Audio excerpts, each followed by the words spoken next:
Welcome back to our YouTube channel, The Book Digest.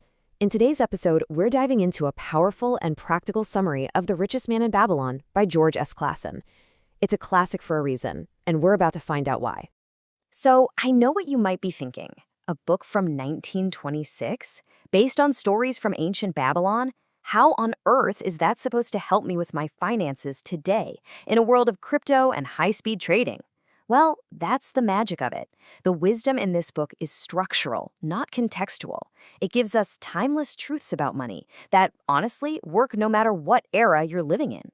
The book takes us way back in time to ancient Babylon, which was the wealthiest, most glittering city of its day.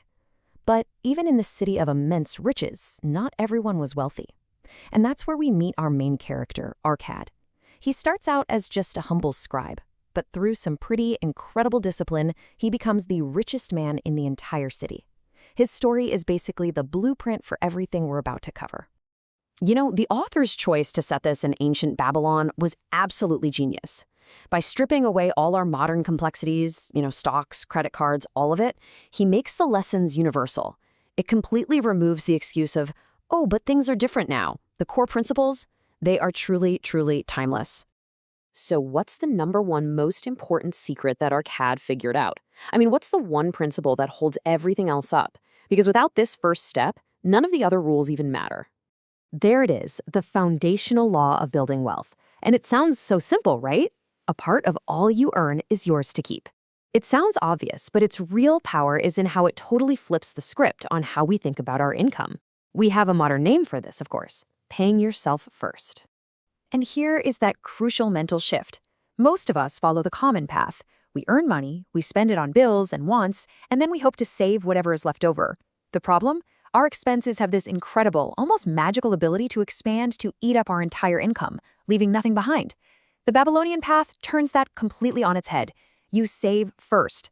That's a non-negotiable. And then you learn to live and build your life on what's left. So how much is a part? Arkad doesn't leave it up to guesswork. The rule is specific and it's totally achievable. Save at least one coin out of every 10. 10%. 10% of every single dollar you earn is yours to keep, period. This isn't just a suggestion, it's the very first bill you pay, before your rent, before groceries, before anything else. Okay, so you've secured that first 10%. It's safe. Now what? How do you handle the other 90%? And maybe more importantly, how do you make that growing nest egg actually start working for you?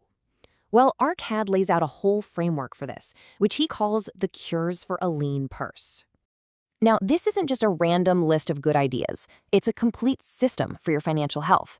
It starts with getting your spending under control, sure, but then it quickly moves to growth, making your money work, protecting it from dumb risks, and finally investing in your own skills to earn more. And that, of course, just restarts the whole powerful cycle all over again. Arkad's idea of making your gold multiply? Well, that's what we now call the eighth wonder of the world, compound interest. The book has this amazing metaphor for it. It says, if you spend the profits from your investments, you are devouring your savings children. Wow. The real magic happens when you let those returns have their own children. And that's how your wealth starts to grow exponentially. These 5 laws are basically your ultimate playbook for protecting and growing that wealth. The message couldn't be clearer. Save consistently, get advice from people who actually know what they're doing, and, this is a big one, run away from any deal that promises to make you rich overnight. That's how you build real, lasting wealth. But what if you're starting from the opposite end of the spectrum? What if you're buried in debt? The book has one of its most powerful stories for this, about a guy named Debussy. He was a saddle maker who got so deep in debt he actually fell into slavery. But he found a way back to financial freedom and, just as importantly, to self-respect. His plan was just so simple, but it was also radical. He divided up every bit of money he earned into 3 streams.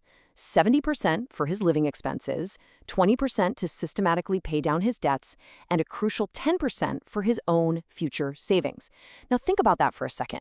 Even while he was buried in debt, he was still paying himself first.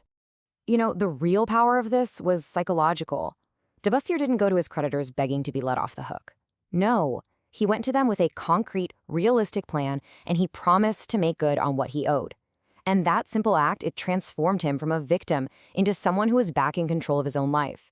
It restored his personal integrity, which you can tell he valued just as much as the money. So all of these rules, these stories, and these plans, they all lead up to the book's final and maybe its most important lesson. And it's not some secret formula or complicated strategy. It's something much, much more fundamental. And here it is. This is the unavoidable truth of the whole book. The advice in here is incredibly simple. I mean, nobody can say it's too complicated to understand. The real challenge, that gap between knowing what you're supposed to do and actually doing it, that is purely a matter of will. It's about that daily choice to prioritize your future self over what you want right this second. Which brings us to this final huge takeaway.